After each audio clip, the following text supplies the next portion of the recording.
right, Brad. Let me get right. Ladies and gentlemen, please welcome Mario.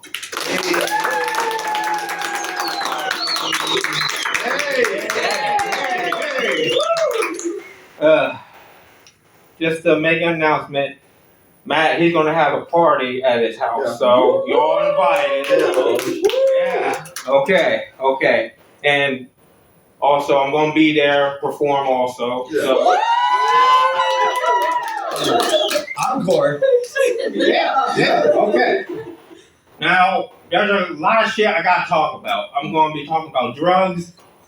I'm gonna talk about my foot fetish. And I'm gonna talk about the reason why I stopped meeting celebrities. Yeah. I met celebrities in the past. I'm gonna get on that later on. Also, I'm gonna talk about. I'm gonna talk about what else? My comedy. Yeah. Mm-hmm. And also pussy. Okay. All right. Yeah. There's a lot of shit I gotta talk about. Yeah. Okay. Now, last year, there was this punk that threatened me on the street. It was when I just got off of work. It was dark out. I was walking home, and suddenly, this nigga, I don't know where the fuck he came from. I don't know where he came from. I don't know. But I was staring at the motherfucker. The reason I was staring at him because I thought that he was somebody else. I was staring at him while we were both walking by past each other. And suddenly the nigga, he stopped, backed up, and he stopped me, and he got in my face and said, what? And I said, oh, I thought that you were somebody else. And he said, who you thought was? And I said, I thought that you were my cousin. And he said, man, I know you get the fuck out of my face from that shit before I shoot your ass. Oh, yeah. And he walked away. And I was pissed off. First of all, number one, that motherfucker looked like a poor ass nigga from Soup Kitchen. And second, the nigga, he had like long slanted eyes. That nigga looked like he had Down syndrome. And third, if that motherfucker pull a gun on me, I'll turn the gun on him. Because I'll shoot him in the balls.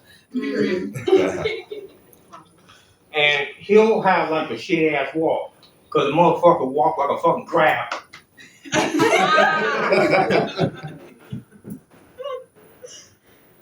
I'm not gonna let some skid row trash faggot kill me. Shit.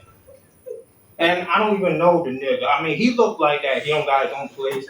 He looked like that. He was staying over at people's homes in Seaford, Delaware. Poor motherfucker. Yeah. But I imagine what if that nigga got killed by a mugger. Like, I imagine, like, the mugger will shoot the nigga in the stomach, and the nigga will fall on his ass, and the mugger will put the gun in the nigga's mouth, and the nigga will suck on the gun like a dick. And, the nigga, he's, like, used to having guns in his mouth, especially big ones. Because the nigga, he's a cocksucking gunfights. But anyway, like the mugger, he'll like put the gun in the nigga's mouth and then blow his motherfucking head off. He'll be one dead Negro on the street. And that's not all. His black ass would be a big pile of shit on the ground because the mugger will bust a cap in his ass. And then the mugger, he'll leave, and then moments later, the cops, they'll arrive and they'll see the dead body on the ground, and they'll be thinking like it was a gang war. They'll be thinking like a crip shot killed that faggot ass motherfucker. If the nigga was standing right here, right now, I'll say to his face, don't ever mess me again, you son of a bitch. Yeah, your dreadlocks, wave cap wearing, Denver head motherfucker. Shit. I've been doing comedy for a very long time, and I never want to perform in front of a black audience because black audiences are hard to please. Listen.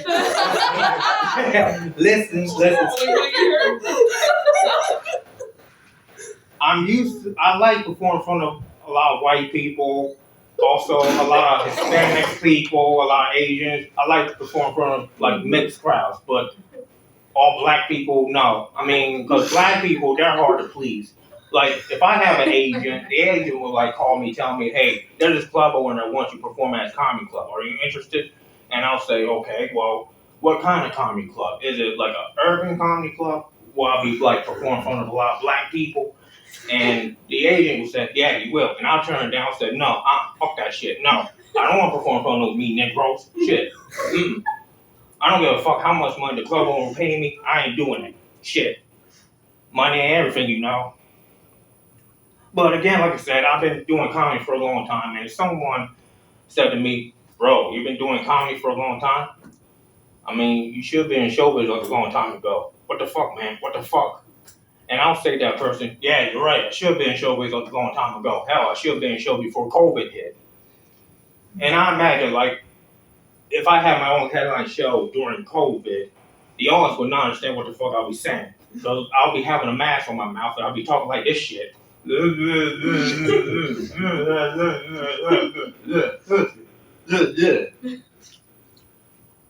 I mean, my performance would be fucking horrible, but I would still be getting paid by the motherfucker.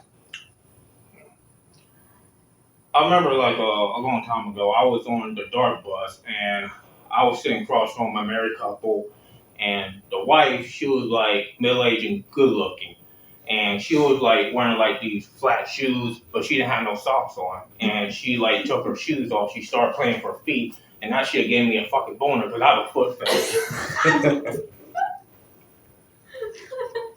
And my coworker, he was sitting next to me, and he knows I have a boner. And he asked me, bro, what's wrong with you? Why you got a boner? And I fibbed to him. I said to him, oh, I don't have a boner. I have a Snickers bar in my pocket. and he asked me, oh, man, can I have it? I'm hungry like a motherfucker. And I said, no, you don't want it. Trust me, you don't.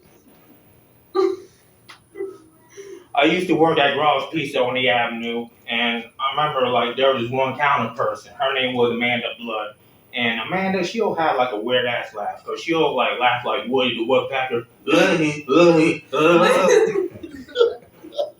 and in my mind I'll be like saying, well, I mean, why in the hell you be laughing like that? Did you like suck the air of a fucking balloon or something? Jesus Christ, fix your laughter. What else? Now, I really hate job searching. I do, because I gotta get out there just to find a job, and I end up not getting the job. And the funny thing is, like, it feels like I already have a job by looking for a job. Because, I mean, I deserve something by just doing all the fucking searches, job searches. Like I deserve to find like a $20 bill on the ground. I'll be picking up and I'll be like saying, well, at least I'm getting paid by the hour. Yeah. But it would be like really harsh if I like spoke to like a manager that's a racist. Like, if the shit happens, like the manager will say, sorry, but I don't hire your kind. But why don't you like try to get a job at a liquor store? Because you people love to drink more liquor. And I'll tell the motherfucker, first off, number one, I don't drink. Second of all, not all black people drink more liquor. And third, I could get a job at Purdue because they always hire blacks and Mexicans.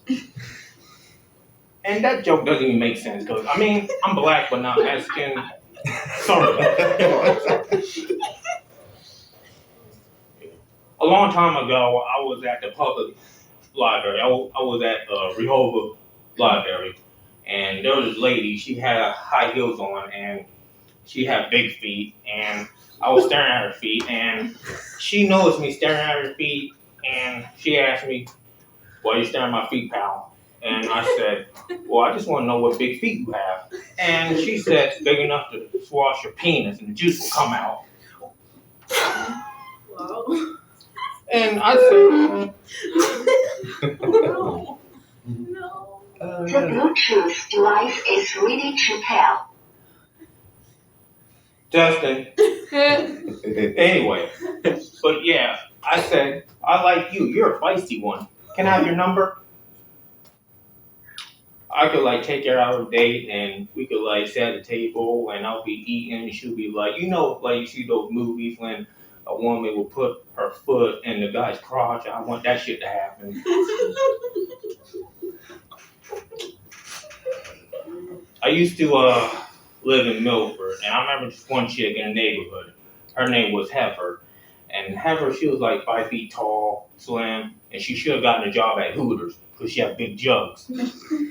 And Heifer, she's Indian, Slurpee Indian, and I heard. Well, sorry. It took me a second to get that. I was like, shit, fuck DQ, I'm going to 7-Eleven.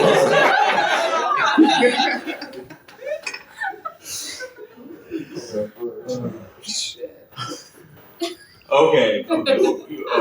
Sorry. What? Oh yeah. But I heard that Heather, she had like big nipples because she had red dots on them. Alright. I remember like a very long time ago, I was at the photo shop and I was there to get my headshots done, and there was this photographer and she had like a nice booty. I mean, she had on like very tight yoga pants. I mean, her booty was so fine that it looked like Catwoman from Batman the Animated Series.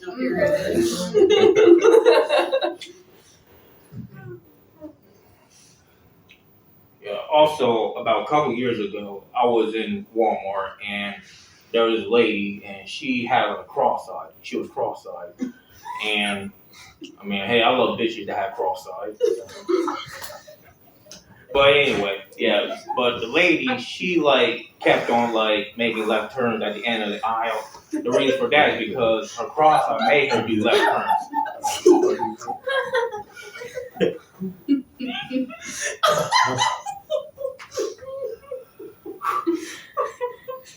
You guys are loving this, aren't you? We are, man. Here we go. All right. I'm saving your energy for the party. Mario, we're gonna get some chicken too. What? Let me get some chicken. What do you mean by that? I'm making chicken. Barbecue chicken. Okay. Yeah. I'm not gonna drink. I'm bringing corn dip. Bring what you want. It's good, man. Mario, bring something. I'm just kidding. I'm just kidding. This talent. All right. Where was I? Oh yeah. Okay. Now I remember like a very long time ago, my mom, she thought I was doing drugs in the bathroom, and yeah, it's true. It was when I came out of the bathroom and she said to me, "What were you doing there?" I said, "You in the bathroom," and she said, "All right." So I went in my room and she probably did a huge search in the bathroom, making sure there's no drugs in the fucking bathroom. I mean, she was like a fucking correctional officer searching for contraband. I mean, my mom, she really doesn't give a fuck if I'm a grown man. I'm 38 years old. She don't give a fuck. I got my own place. I do got my own place across from Walmart. Nice. But yeah, she don't give a fuck. I mean, because she don't want me to do drugs. I mean, drugs will kill you. Everybody knows that. I mean, if my mom found like crack in my bedroom, she'll shove a pound of crack up my ass and I'll turn into a fucking statue.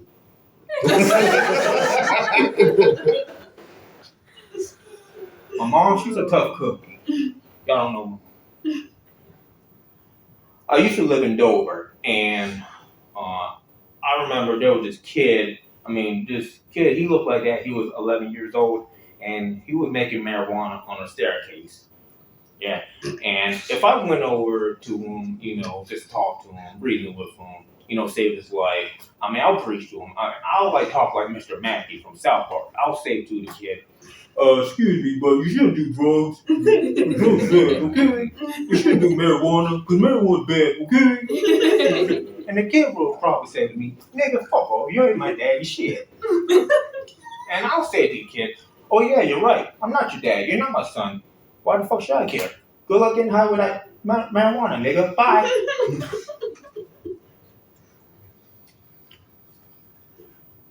It'll be interesting if I fuck a nerd. Like, I think it would be good if I fucking. I mean, it'll be interesting if I fucking. I mean, if I do fucking nerd, it'll be after we get done having sexual intercourse. I'll fall asleep and she'll be like reading her comic books and playing for Star Wars action figures, and she'll be like making a lot of fucking noise. And I'll tap her on her shoulder, telling her, "Hey, can you keep it down? I'm trying to sleep here." I mean, eating your pussy was fun and all, but I need my beauty sleep. Also, what if I fuck a crackhead? If I fuck a woman that does crack, I'll turn to a fucking crackhead. I mean, I'll be smoking crack every day. I'll be smoking so much crack that I'll turn to a fucking zombie. Must have crack. Must have crack. Must have crack. And the only person I'll snap me out of it will be my mom, because she'll shove crack on my ass.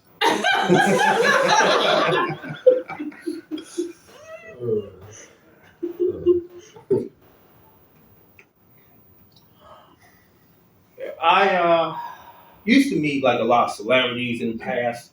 Yeah, I met a lot of celebrities. I mean, I met Lou Ferrigno, Carmen Electra, Tony Danza, Billy Blanks. Who else? Dr. Ruth, and Kathy Ireland, and many more. And the reason why that I stopped meeting celebrities is because celebrities, they worship the devil. They're devil worshippers.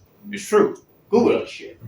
And I'm afraid, like, the next time that I meet a celebrity in person, that celebrity turn to, like, the fucking devil, and the devil will be dragging me down straight to hell. And I'll get tortured, because the devil will shove a pitchfork on my ass. And the devil will be, like, throwing my ass around.